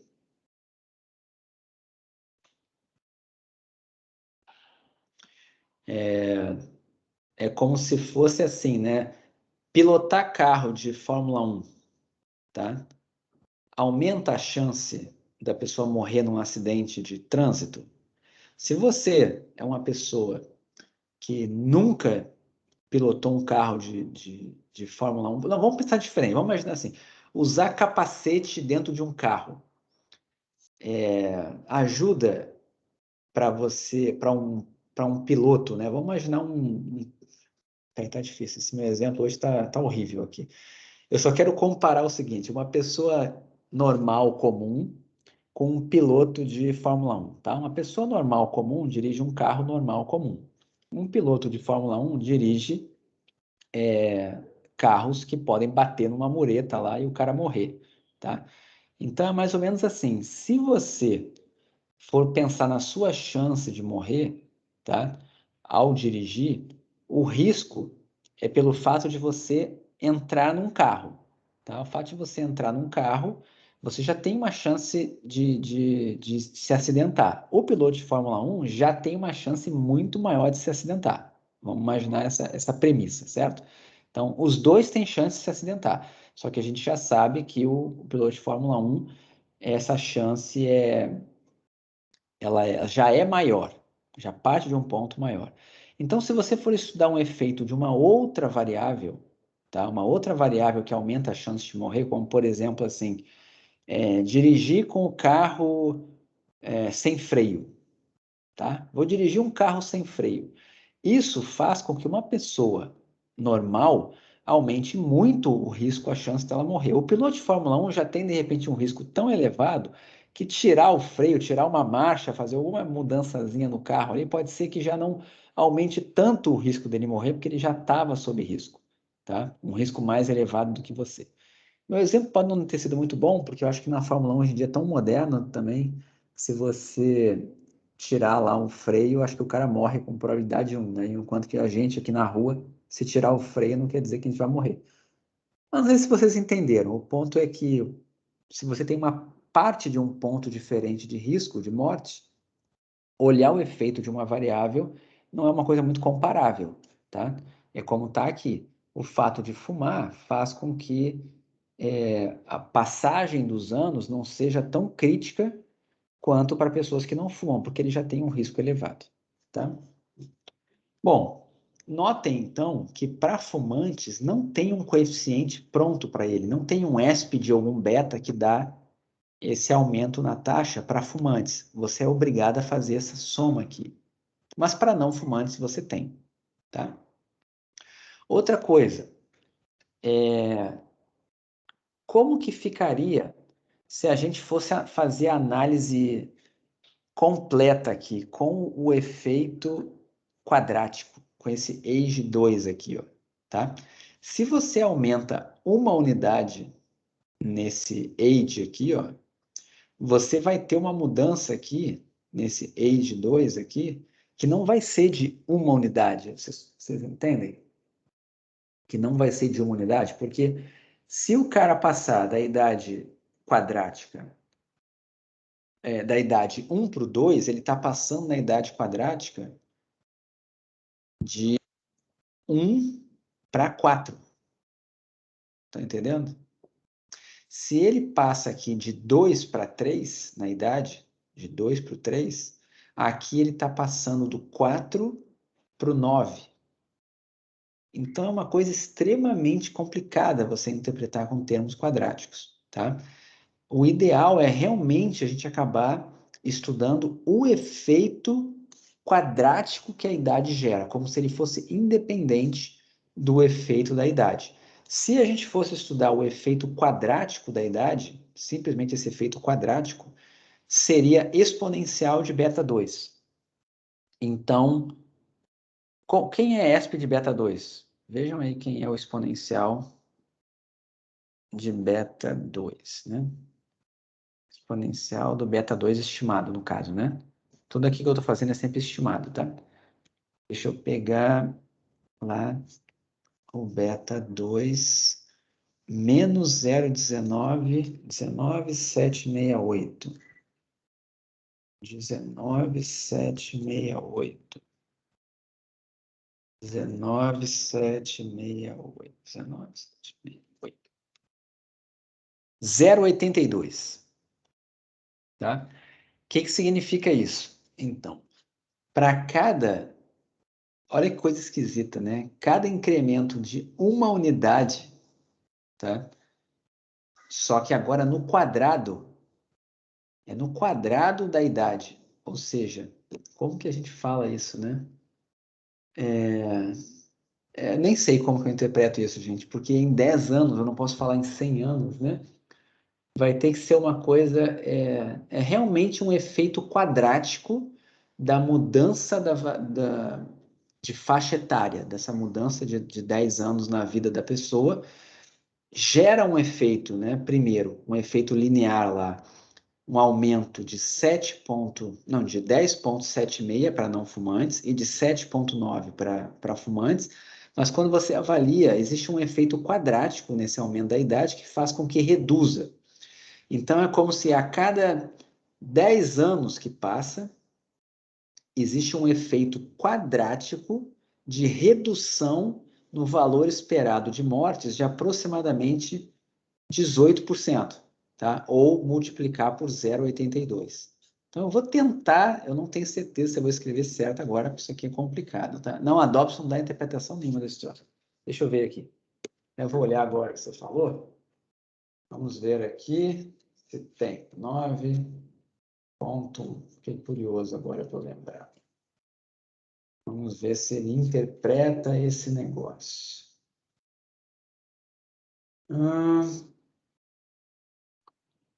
Só fala que o efeito é atenuado. Espertamente ele não interpreta. Aliás, o livro da Dobson não interpreta nem os coeficientes do modelo de multinomial, tá? É trivial, exatamente. Eu vou tentar interpretar aqui, tá? A cada... Vamos botar aqui assim, deixa eu procurar como é que a gente escreveu. A cada incremento, vou botar aqui, a cada incremento 10 anos na faixa etária dos homens britânicos. Aí vou botar aqui. Além do aumento na taxa de mortes, ocorre também... Não, esse além tá horrível. Eu vou tirar esse além aqui. Eu vou colocar simplesmente espera-se uma redução de ordem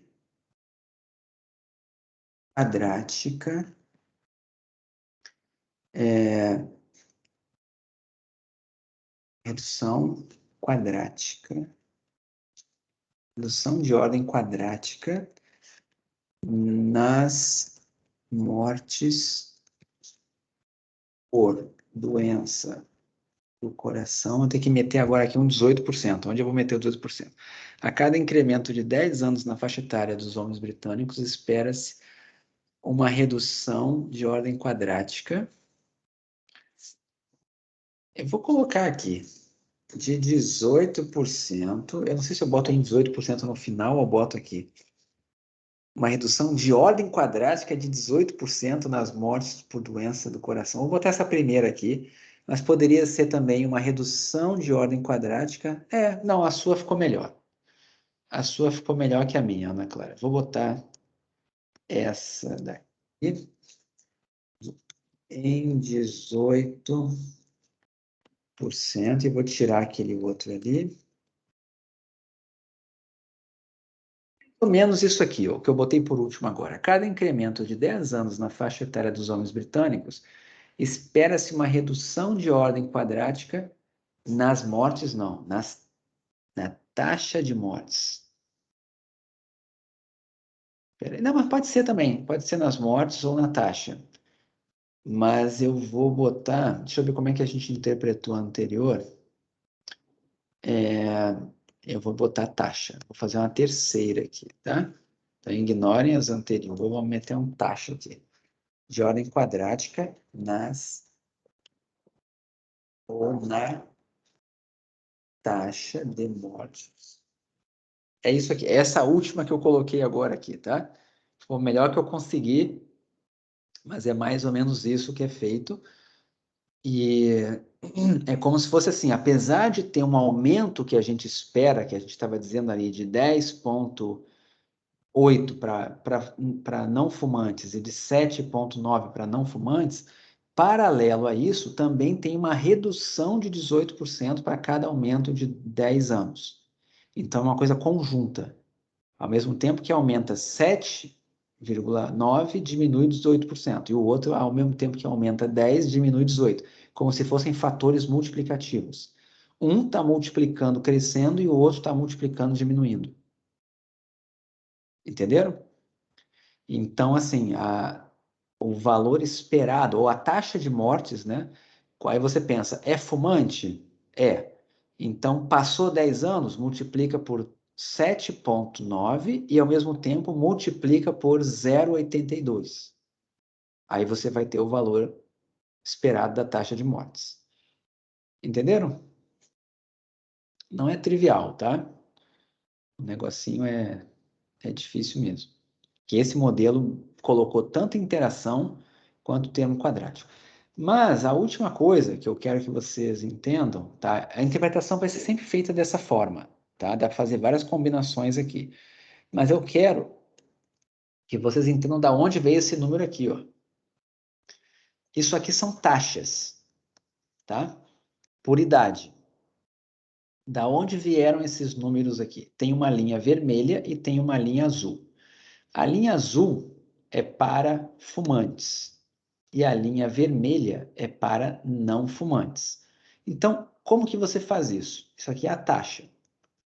É simplesmente isso aqui, ó. Deixa eu apagar esse negócio aqui, vamos aqui para baixo. A linha vermelha, peraí, só um pouquinho, a linha vermelha é não fumantes, né? Então, você vai fazer o seguinte, o que está ali é o θ de não fumantes, que vai ser exponencial Aí você vai colocar beta 0 chapéu mais beta 1 chapéu vezes a idade. Estão vendo que aquele gráfico é função da idade. Idade 1, 2, 3, 4, 5. É a função da idade mais... Peraí. Mais beta 2 chapéu, idade ao quadrado, mais, aí vem agora o fumar, né? A linha vermelha é não fumantes, então é 0. É simplesmente beta 3 vezes 0, nem entra. E o beta, então, eu vou botar, né? Depois a gente corta. Vai ficar beta 3 vezes 0, mais, aí vem a interação. Só que a interação é beta 4 vezes age vezes 0. Então, vocês estão vendo que na prática, o gráfico que está ali é só isso aqui, ó. Pera aí. É isso aqui que está ali. Essa como se fosse uma parábolazinha. A gente estimou como esse crescimento aqui, ó. É a taxa que está ali, ó. Ok? Todo mundo entendeu? Deixa eu só pegar os coeficientes de novo aqui para ver. Tem um intercepto, né? Tá, eu botei o intercepto? Botei, né? Deixa eu ver se eu botei. Botei o intercepto. E o que é a azul?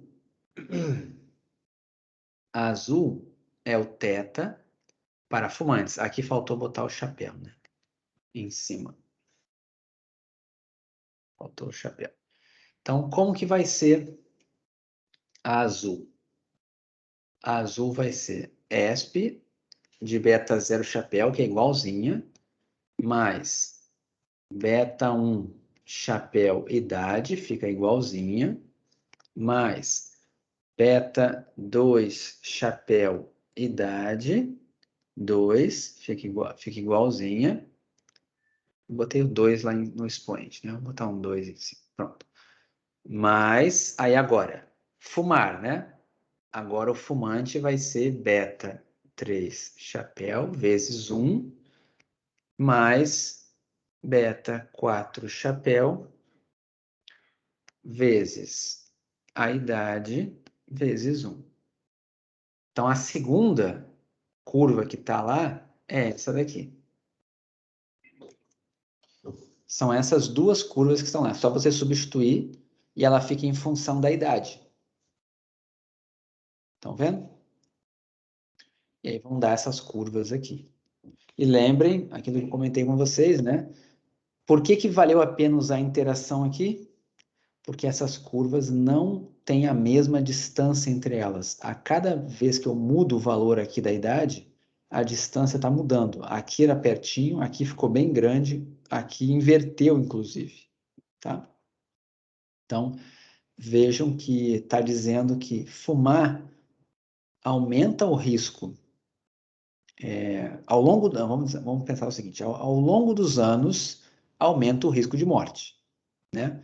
Quando você não fuma, esse risco vai aumentando bastante, mas sempre o risco é mais baixo do que para pessoas que fumam. Só que chega uma fase da vida que fumar ou não fumar praticamente não faz mais diferença. O risco maior é o risco de ter mudado de faixa etária. Então, se você passou dos 70 e poucos para os 80 e tantos, você vai ter um risco muito maior de morrer do coração. E o fato de fumar ou não quase não faz diferença. Tanto é que até inverteu aqui. Tá? Mas não deve ser significativo. Eu vou fazer uma aula depois um dia para a gente aprender a fazer as margens de erro conjuntas aqui, tá? Mas não vai ser hoje, não. Não vai dar tempo.